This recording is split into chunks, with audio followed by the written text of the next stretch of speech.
सुप्रभात प्यारे विद्यार्थियों, आपके अपने इस YouTube channel science with Ramlal कंकड़ाव में आप सभी का एक बार पुनः हार्दिक अभिनंदन, स्वागत। तो आपने कल के वीडियो लेक्चर में जो मानव रक्त का जो फर्स्ट पार्ट पढ़ा था उसको आज कंटिन्यू करते हुए हम आज उसी पार्ट का जो पार्ट सेकंड है वो हम शुरू करेंगे। फर्स्ट पार्ट में आपने पढ़ा था कि रक्त कैसा होता है, उसका रंग लाल होता है तो कौन से वर्णक के कारण होता है, प्लाज्मा क्या होती है, डब्ल्यूबीसी क्या होती है, आरबीसी क्या होती है, प्लेटलेट्स क्या होती है, इनके क्या कार्य है। तो उस चीज़ को कंटिन्यू रखते हुए, उस चैप्टर को कंटिन्यू रखते हुए आज हम अपना मानव रक्त का दूसरा पार्ट शुरू कर रहे हैं। पार्ट सेकंड का आज का अपना पहला जो टॉपिक है, जो शीर्षक है, वो अपना शीर्षक है रुधिर वर्ग, या आप इसको बोल सकते हैं रुधिर समूह, या फिर आप बोल सकते हैं रक्त समूह, या आप इसको अंग्रेजी में बोले तो इसको कह सकते हैं आप ब्लड ग्रुप। तो चलिए टॉपिक शुरू करते हैं कि ये ब्लड ग्रुप होता क्या है या क्या है। कि जो ये मानव जो वर्ग है उसको आपने जैसा सुना है कि 4 वर्गों में बांटा गया है, जैसे ए वर्ग, बी वर्ग, ए बी वर्ग और ओ वर्ग। तो अपन देखते हैं कि इनकी खोज किसने की या सबसे पहले इनको किसने खोजा था। तो मानव रुधिर वर्ग की जो खोज है या जो इनको समूह से संबंधित जो जानकारी है वो सबसे पहले दी थी कॉर्ल लैंडस्टीनर ने। किसने दी थी? कॉर्ल लैंडस्टीनर ने। तो आप इसके बारे में ये कह सकते हैं कि जो रुधिर वर्ग या जो समूह है उसकी खोज किसने की थी? लैंडस्टीनर ने। लैंडस्टीनर जी ने क्या किया था कि रक्त को 4 समूह में बांटा था। कितने समूह में? मुख्य रूप से 4 समूह में बांटा था। तो ये चारों समूह देखिए निम्न है। एक होता है ए समूह, दूसरा होता है बी समूह, तीसरा है ए बी समूह और चौथा है ओ समूह।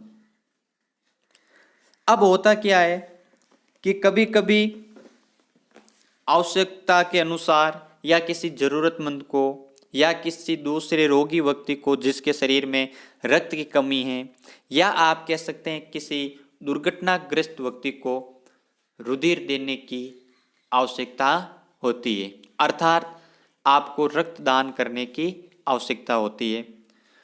तो देखिए अभी मैंने बोला रुधिर वर्ग का आदान प्रदान, तो देख लीजिए कि ये आदान प्रदान होता क्या है। तो इस आदान प्रदान को अगर देखा जाए तो होता क्या है कि कुछ परिस्थितियों में रुधिर का आदान प्रदान आवश्यक होता है, लेकिन उसके लिए भी कुछ जरूरी बातें होती है। अर्थात आप उसको रक्त दे तो सकते हैं, लेकिन उसके लिए आपके अंदर उसके आवश्यकता के अनुसार या उसकी क्या कंडीशन है या क्या शर्त है या आप किस आधार पर रुधिर का आदान प्रदान कर सकते हैं। तो उसकी पहली चीज देखिए आप कि जो रुधिर देने वाला व्यक्ति है और जो रुधिर लेने वाला व्यक्ति है, अर्थात दोनों व्यक्तियों के जो रुधिर वर्ग है या ब्लड ग्रुप है वो पहले तो होने चाहिए सेम। क्या होने चाहिए? सेम। और दूसरा ये होता है कंडीशन कि जो रुधिर दाता है अर्थात रुधिर देने वाला व्यक्ति है वो पूर्ण रूप से क्या होना चाहिए? स्वस्थ होना चाहिए, अर्थात वो किसी भी प्रकार के रोग से ग्रसित नहीं होना चाहिए। तभी वो व्यक्ति रुधिर का क्या कर सकता है? आदान प्रदान कर सकता है। जब लैंडस्टीनर ने इस रक्त समूह को 4 भागों में जब विभक्त किया था या बांटा था और उन्होंने एक शोध किया, तब पता चला शोध में कि जो रुधिर या रक्त देने वाला और रुधिर लेने वाला जो दोनों व्यक्ति है उनके वर्ग क्या होने चाहिए? समान होने चाहिए। क्या होने चाहिए? समान। अर्थात रुधिर दाता और रुधिर ग्रही जो व्यक्ति है उनके जो रक्त समूह ब्लड ग्रुप है वो सेम होने चाहिए। अगर देख लीजिए कि अगर सेम नहीं होता है या दोनों के रुधिर वर्ग समान नहीं होते हैं तो क्या होते हैं कि अगर किसी दुर्घटनाग्रस्त व्यक्ति या किसी रोगी को अगर अपन दूसरे वर्ग का अगर रक्त चढ़ा देते हैं तो उसके शरीर में क्या हो जाता है कि रक्त का थक्का बन जाता है, अर्थात प्लेटलेट्स की संख्या है वो क्या हो जाती है, कम हो जाती है। रक्त का जब थक्का बनेगा तो जो उसके शरीर की विभिन्न प्रकार की कोशिकाओं में क्या हो जाएगा, रुधिर का प्रवाह रुक जाएगा।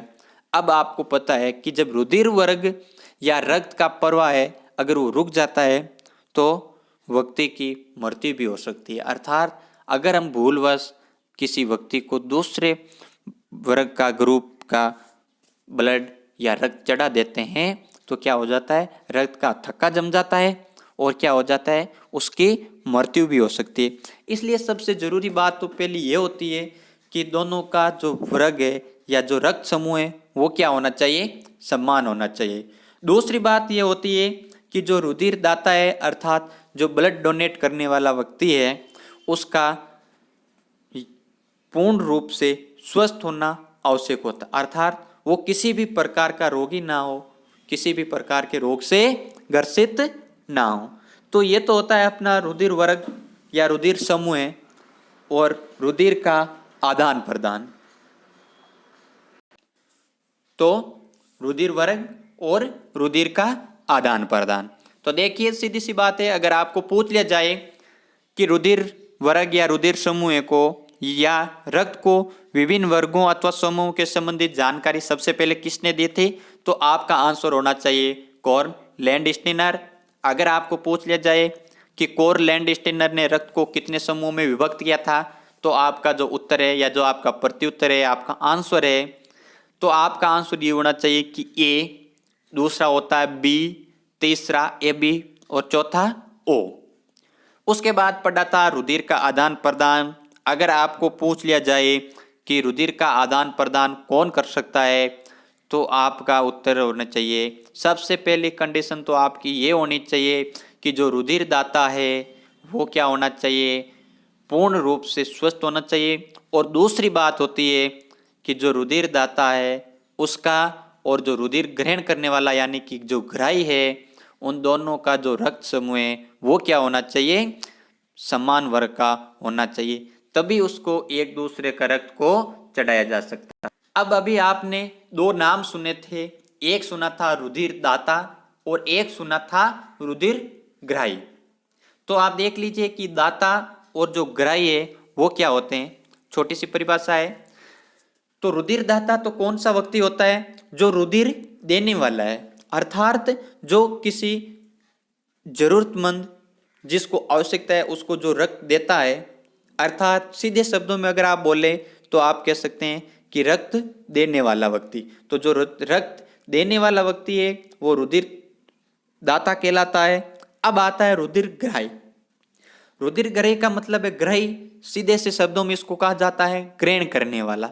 अर्थात रक्त को ग्रहण करने वाला जो व्यक्ति होता है, जिसको रक्त की आवश्यकता होती है, वो व्यक्ति क्या कहलाता है, रुधिर ग्राही। प्रिय विद्यार्थियों, अभी जो ये रक्त के बारे में जो आप सामान्य जानकारी पढ़ रहे हैं वो आपको शायद छोटी लगती होगी, सोच रहे होंगे कि हम ये याद कर लेंगे या इनको समझने की क्या ज़रूरत है, बाद में पढ़ लेंगे। लेकिन एक बात याद रखना कि ये छोटी छोटी चीज़ें या जिनको आप हल्के में लेते हैं या सोचते हैं कि बाद में समझ लेंगे, यही आपके ज़िंदगी के टर्निंग पॉइंट होते हैं, यही आपकी लाइफ बनाने वाले होते हैं। चाहे आप कोई कंपटीशन एग्ज़ाम दोगे, चाहे आप अपने जो खुद के जो थ्योरिकल एग्ज़ाम है वो दोगे, या कि जो भी कुछ भी करोगे आप पढ़ाई के बारे में, तो यही छोटी छोटी चीज़ें आपको बड़ा बनाएगी। आप जितना इन छोटी चीज़ों पर ध्यान दोगे उतना ही ये आपको आगे ले जाएगी।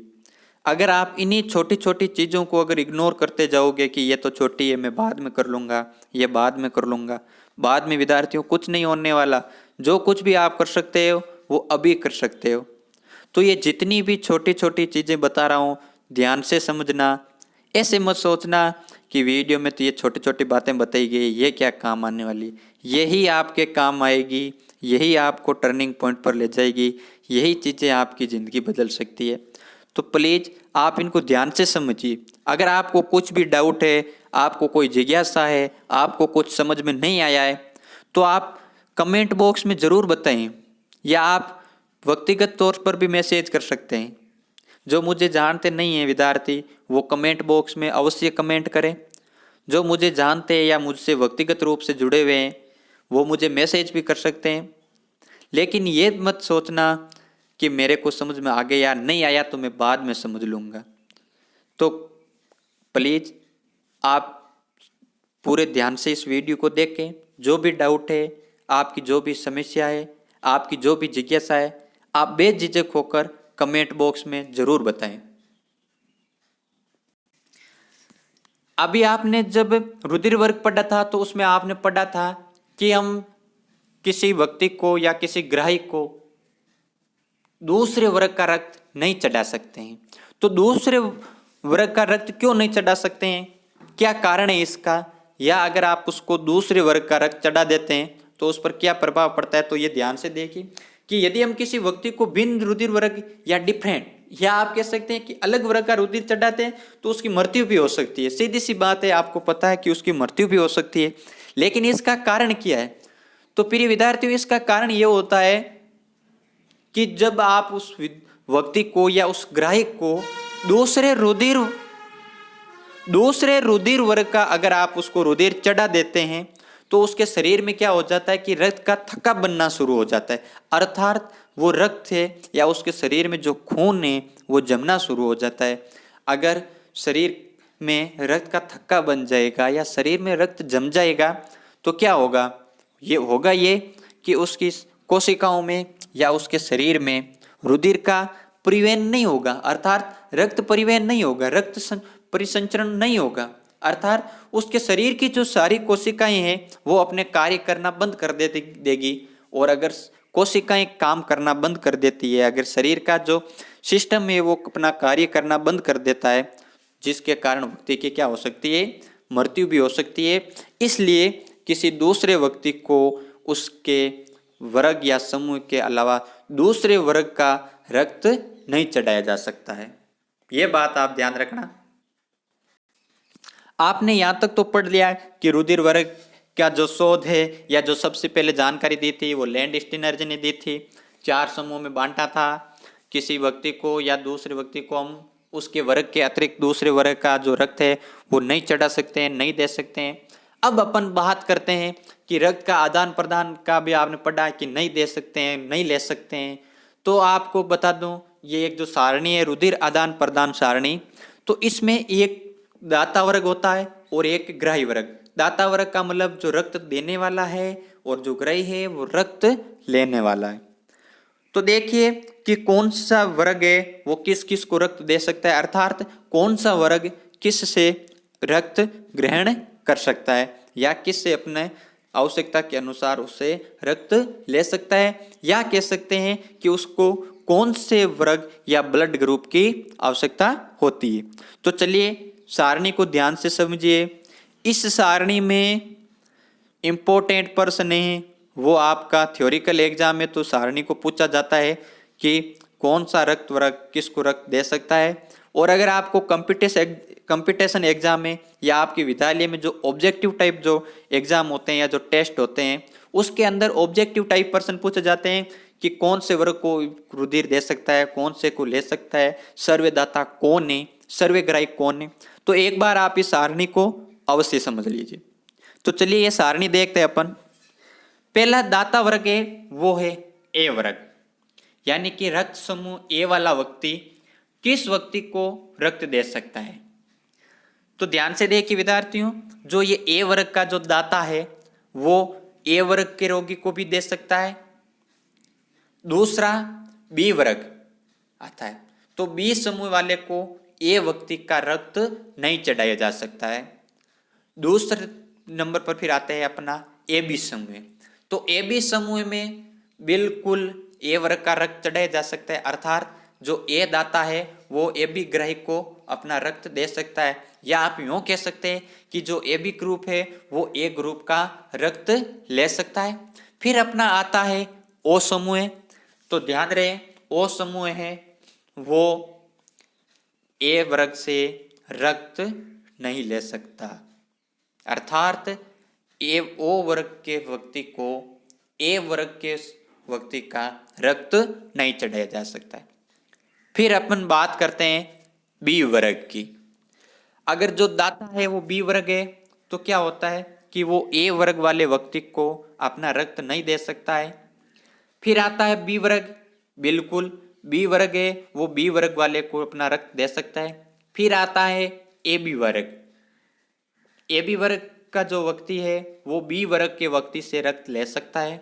और उसके बाद आता है ओ वर्ग, वो ओ वर्ग है वो बी वर्ग से भी रक्त नहीं लेता है, यानी कि ओ है वो ना तो ए से लिया ना बी से लिया, जबकि ए बी वर्ग ने ए से भी लिया बी से भी लिया।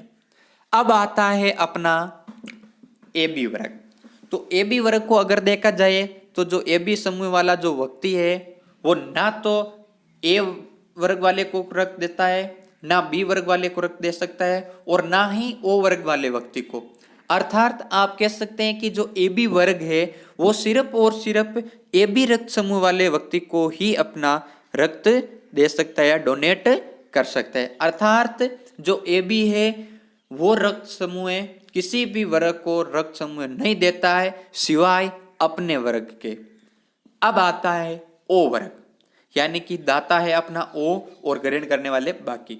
तो जो रक्त समूह ओ है वो सभी चारों ही समूह को अपना रक्त दे सकता है, अर्थात अपना रक्त चारों समूह के व्यक्तियों को भी डोनेट कर सकता है, यानी कि वो ए को भी दे सकता है बी को भी दे सकता है ए बी को भी दे सकता है और ओ को भी दे सकता है।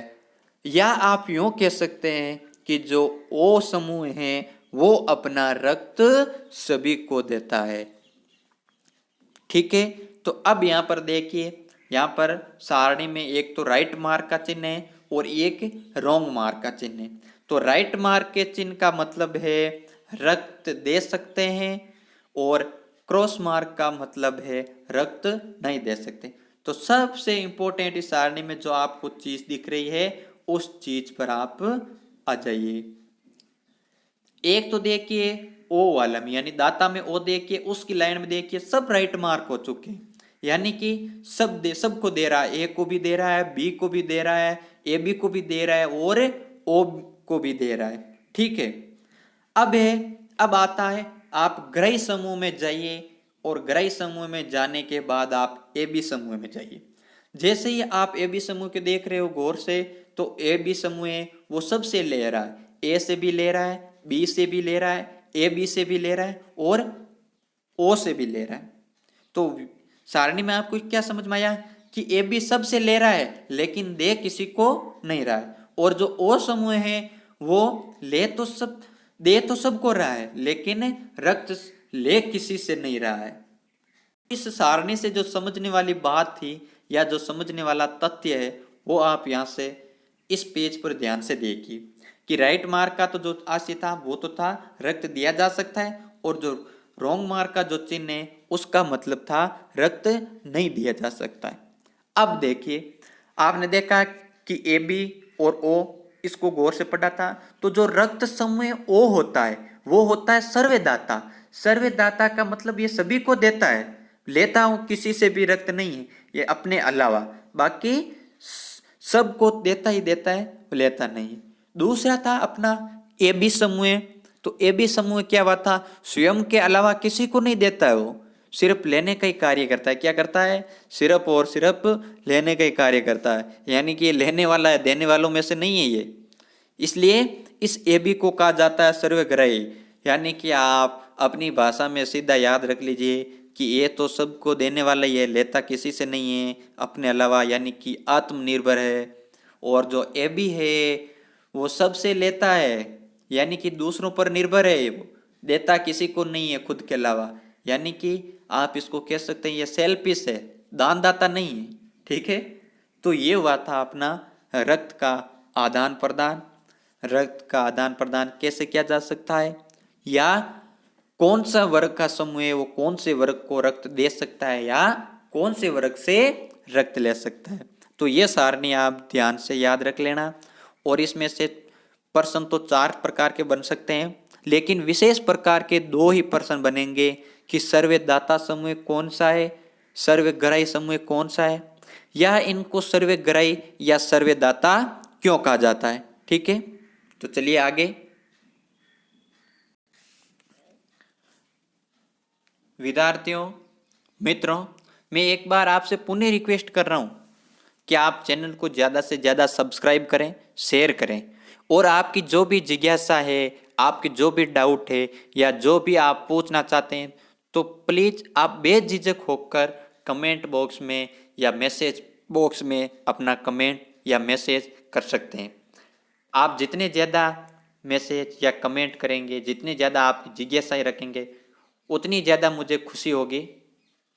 आगे अपन बात करते हैं कि जो ये रुधिर वर्ग होता है इसमें भी प्रोटीन पाया जाता है और विशेष रूप से अगर आप देखते हैं तो रुधिर वर्ग में दो प्रकार के प्रोटीन पाए जाते हैं। कितने प्रकार के? दो प्रकार के प्रोटीन पाए जाते हैं। दो प्रकार के प्रोटीन कौन कौन से होते हैं? तो पहला प्रोटीन होता है अपना प्रतिजन। कौन सा होता है? प्रतिजन, जिसको आप एंटीजन भी कह सकते हैं। क्या कह सकते हैं? एंटीजन। और दूसरा होता है प्रतिरक्षी। क्या होता है? प्रतिरक्षी, जिसको आप एंटीबॉडी भी कह सकते हैं। अर्थात रुधिर वर्ग में कितने प्रोटीन पाए जाते हैं? कि दो प्रोटीन पाए जाते हैं। कौन कौन से पाए जाते हैं? तो पहला अपना प्रतिजन और दूसरा अपना प्रतिरक्षी। ठीक है। अब देखिए, आपने ये तो देख लिया कि प्रतिजन और प्रतिरक्षी दो प्रोटीन पाए जाते हैं। कि किस में पाए जाते हैं? कि रुधिर में दो प्रोटीन पाए जाते हैं। अब देखिए कि प्रतिजन और प्रतिरक्षी यानी कि एंटीजन और एंटीबॉडी होते क्या है। तो पहला आप देख लीजिए प्रतिजन। क्या होता है? प्रतिजन। ये जो प्रतिजन प्रोटीन है या जो एंटीजन प्रोटीन है, इसके भी दो प्रकार होते हैं। कितने प्रकार होते हैं? दो प्रकार होते हैं। दो प्रकार कौन से होते हैं? एक प्रकार होता है ए और दूसरा प्रकार होता है इसका बी। लेकिन ध्यान रहे, जो प्रतिजन के जो प्रकार है ए और बी, इनको अंग्रेजी वर्णमाला के कौन से अक्षर में लिखा जाता है? कैपिटल अक्षर में या बड़े अक्षरों में। अर्थात इनको प्रदर्शित है वो अंग्रेजी वर्णमाला के कैपिटल ए और कैपिटल बी अक्षर से व्यक्त करते हैं। ये तो था प्रतिजन। अब आता है प्रतिरक्षी या आप यूं कह सकते हैं एंटीबॉडी। ये एंटीबॉडी भी दो प्रकार का होता है, प्रकार ए, प्रकार बी। तो आप सोचेंगे कि सर ए और बी उसमें भी बोला था, इसमें भी बोला था। तो दोनों में फर्क ये है कि जो प्रतिजन था उसको तो व्यक्त करने के लिए कैपिटल लेटर का प्रयोग किया जाता था और इस एंटीबॉडी को या प्रतिरक्षी को अंग्रेजी वर्णमाला के स्मॉल वर्ण या स्मॉल लेटर्स या छोटे अक्षर से व्यक्त किया जाता है। तो ये तो हुआ अपना एंटीजन, एंटीबॉडी यानी कि प्रतिजन और प्रतिरक्षी। इसमें आपको सिर्फ एक की चीज याद रखनी है, वो चीज है कि रुधिर वर्ग में कितने प्रोटीन पाए जाते हैं। तो आपको याद रखना है कि दो पाए जाते हैं, एक होता है प्रतिजन, दूसरा होता है प्रतिरक्षी। कंफ्यूज नहीं होता है कि एंटीजन और प्रतिजन एक ही है और प्रतिरक्षी और एंटीबॉडी एक ही। ये दोनों का क्या है? अंग्रेजी रूपांतरण है या आप कह सकते हैं इंग्लिश ट्रांसलेशन है। अब जो प्रतिजन से जो आपके लेवल में अगर कक्षा 10 तक के लेवल में देखा जाए तो सबसे जो इम्पोर्टेंट बात है, और ये जो भी आप चैप्टर पढ़ रहे हैं मानव रक्त, ये कक्षा 6, 7, 8, 9, 10 इन पांचों क्लासों के लिए ये महत्वपूर्ण टॉपिक है। आप ये मत सोचना कि सिर्फ छोटे बच्चों के काम का है या ये मत सोचना कि बड़े वाले बच्चों के काम का है। अगर आप यूँ देखें तो जो ये टॉपिक है वो जो कंपटीशन एग्जाम देते ना उनके लिए भी ये काम का है, उनके भी एग्जाम में मानव रक्त आएगा। तो इस चैप्टर को ध्यान से समझें। अब अगर अपन एंटीजन और एंटीबॉडी यानी कि प्रतिजन और प्रतिरक्षी के महत्वपूर्ण तथ्य की बात करें या जो उसके बारे में जो खास बात है उसके बारे में बात करें तो होता यह कि कभी कभी शरीर में रक्त का थक्का जम जाता है। क्या हो जाता है? रक्त का थक्का जम जाता है। रक्त का थक्का तभी जमना संभव होता है जब क्या होता है कि जो अपना प्रतिजन है और जो प्रतिरक्षी है वो दोनों समान हो जाते हैं। क्या हो जाते हैं? दोनों समान हो जाते हैं। यानी कि अगर प्रतिरक्षी और प्रतिजन दोनों समान हो जाते हैं तो होता क्या है कि शरीर के अंदर धीरे धीरे जो रक्त है वो जमना शुरू हो जाता है या उसका थक्का बनना शुरू हो जाता है। तो थक्का बनना कब जरूर हो सकता है या कब शुरू हो सकता है या कब संभव है या ऐसा कब हो सकता है?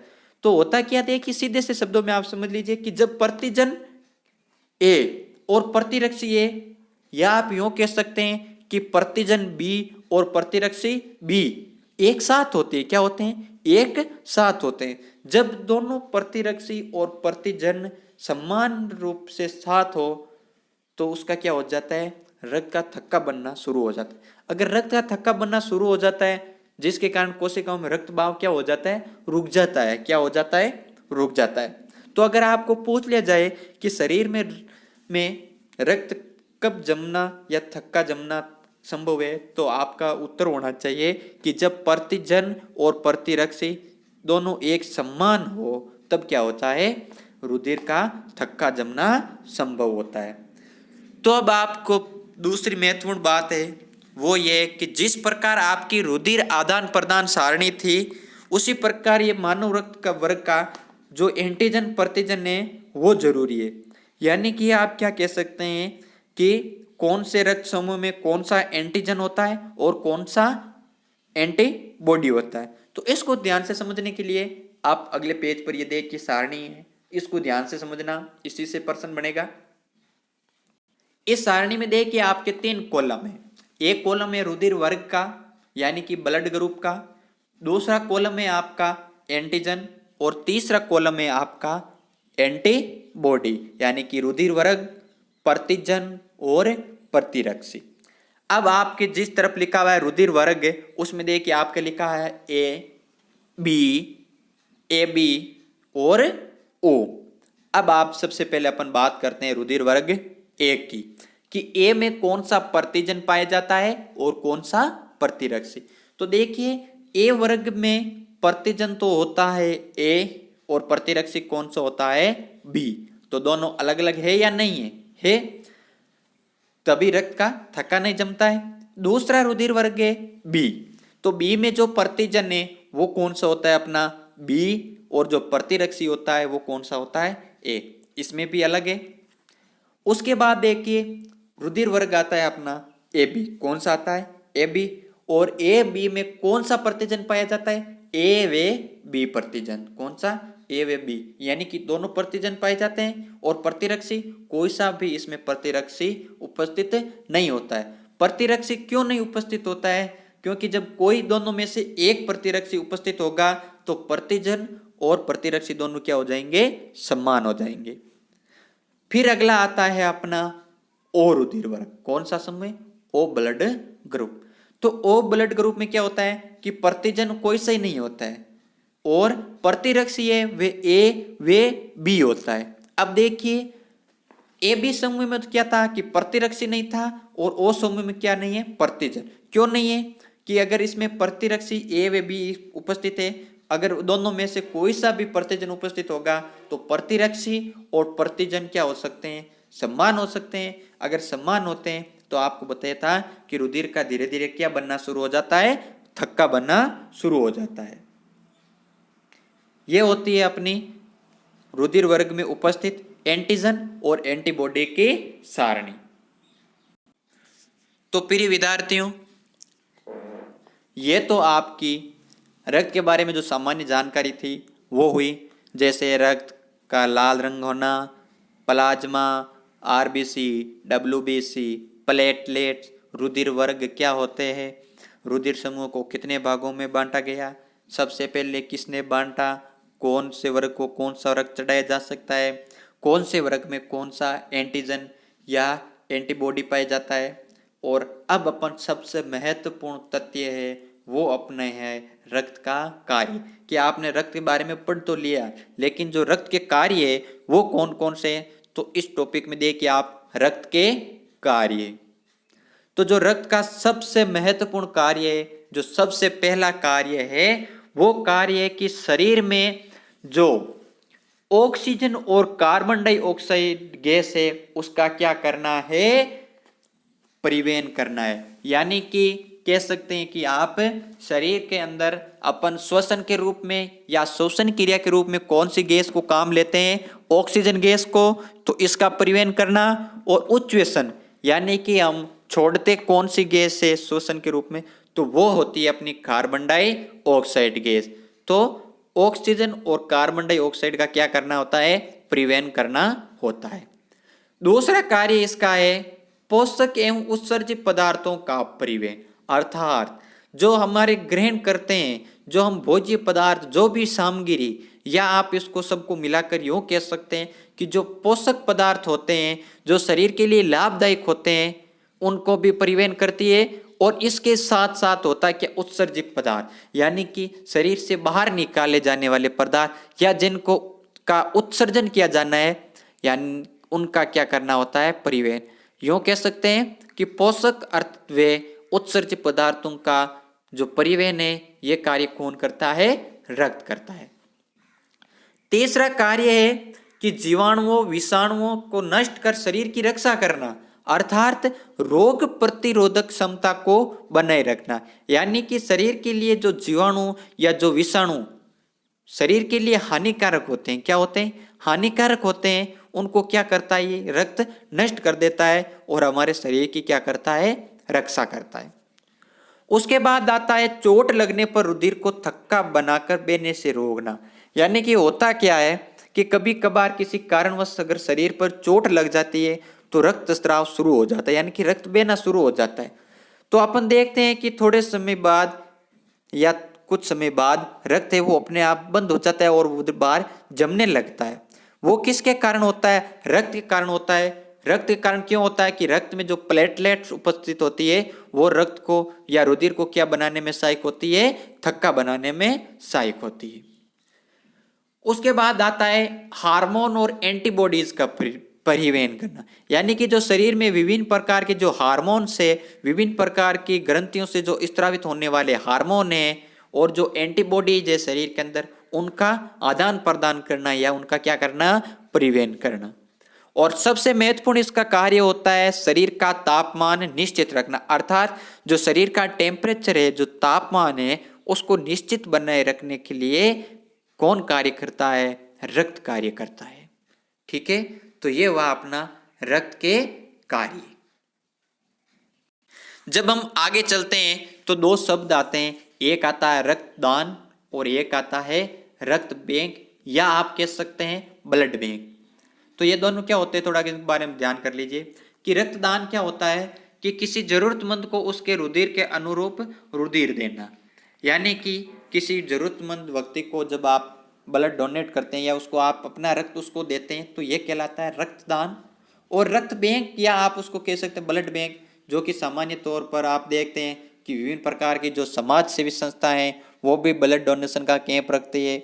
और कुछ हॉस्पिटलों में या अस्पतालों में क्या होते हैं, ब्लड बैंक भी होते हैं, यानी कि आवश्यकता अनुसार उस ब्लड बैंक से अपन क्या ले सकते हैं, रक्त। तो ये ब्लड बैंक होती क्या है, देखिए कि जहाँ पर सभी प्रकार के जो रुधिर वर्ग होते हैं या अलग अलग जो रुधिर समूह होते हैं उनको क्या करते हैं कि सुरक्षित और संग्रहित रखा जाता है, अर्थात उनको संग्रहित या सुरक्षित जहाँ रहता है उसको क्या कहा जाता है, ब्लड बैंक कहा जाता है। क्या कहा जा सकता है, ब्लड बैंक। और इस रक्त का जो लास्ट बात या जो महत्वपूर्ण बात है कि आपने रक्तदान पढ़ तो लिया, रक्त पढ़ तो लिया कि रुधिर कौन से वर्ग को चढ़ाना चाहिए, किसको नहीं चढ़ाना चाहिए।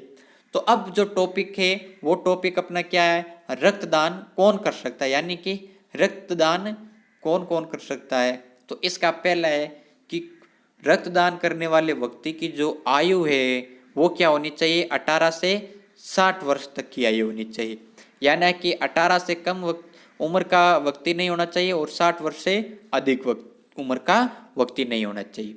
दूसरा जो आता है इसका बिंदु वो है कि जो रक्तदान करने वाला व्यक्ति है उसका वजन कितना होना चाहिए, 45 किलो से कम नहीं होना चाहिए। तीसरी जो शर्त है इसके कि वो किसी भी रोग से संक्रमित नहीं हो, अर्थात वो रोगग्रस्त नहीं हो।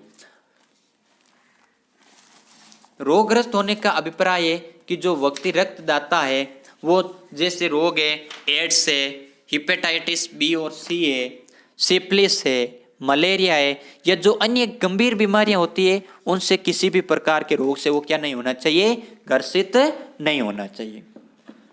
अगली बात आती है कि जो रक्तदान करने वाला व्यक्ति है उसने पिछले 3 महीनों में रक्तदान नहीं किया हो, अर्थात कोई भी व्यक्ति जो रक्तदान करने के इच्छुक है या रक्तदान करता है तो वो 3 महीने के अंतराल से रक्तदान कर सकता है। दोस्त, और जो सबसे इम्पोर्टेंट बात है कि अगर किसी व्यक्ति का 6 महीनों में ऑपरेशन हुआ है तो वो व्यक्ति रक्तदान नहीं कर सकता है। रक्तदान क्यों नहीं कर सकता है? क्योंकि उसको खुद को ही रक्त की आवश्यकता होती है। और सबसे जो महत्वपूर्ण बात आती है वो अगले 2 बिंदुओं में है कि एक तो जो रक्तदान करने वाला व्यक्ति है उसका जो हीमोग्लोबिन है वो 12.5 से अधिक होना चाहिए, और उसका रक्तदाब या आप कह सकते हैं ब्लड प्रेशर या आप शॉर्ट में कह सकते हैं बीपी है वो क्या होनी चाहिए? सामान्य होनी चाहिए, यानी कि नॉर्मल होनी चाहिए। शरीर का तापमान कितना होना चाहिए? 37.5 डिग्री सेल्सियस। और जो महिलाएं हैं रक्तदान करना चाहती है वो गर्भवती नहीं होनी चाहिए। अगर ये कंडीशन को पूरा करता है तो कोई भी व्यक्ति रक्तदान कर सकता है। तो रक्त के बारे में जो सामान्य जानकारी थी अपनी इस पार्ट 2 में समाप्त होती है। आपकी जानकारी के लिए बता देता हूँ कि कल का जो अपना पार्ट 3 आएगा उसमें आप किसके बारे में अध्ययन करेंगे या कौन सी जानकारी करेंगे, और कल का जो पार्ट 3 होगा उसमें अपना जो ये चैप्टर है मानव रक्त वो कंप्लीट हो जाएगा। उसके बाद में अपन अगले टॉपिक पर या अगले अध्याय पर चर्चा करेंगे।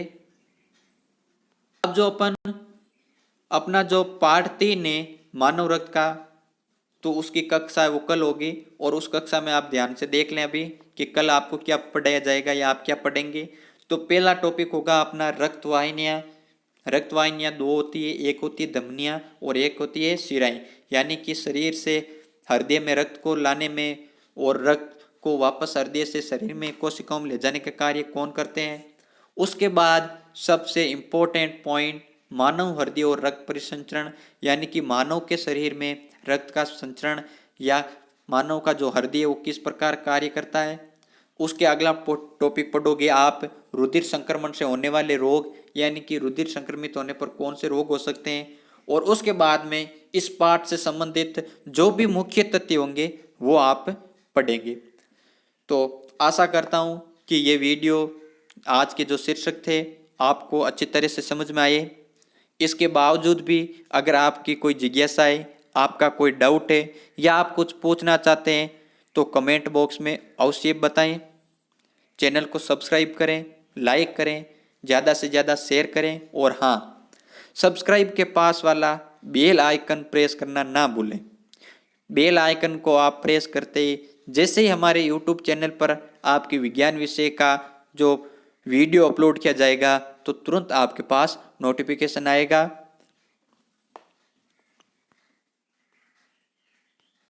और अपनी आज की जो विज्ञान की कक्षा है वो यहीं पे समाप्त होती है। धन्यवाद। और कल के पार्ट 3 का वीडियो अवश्य देखें।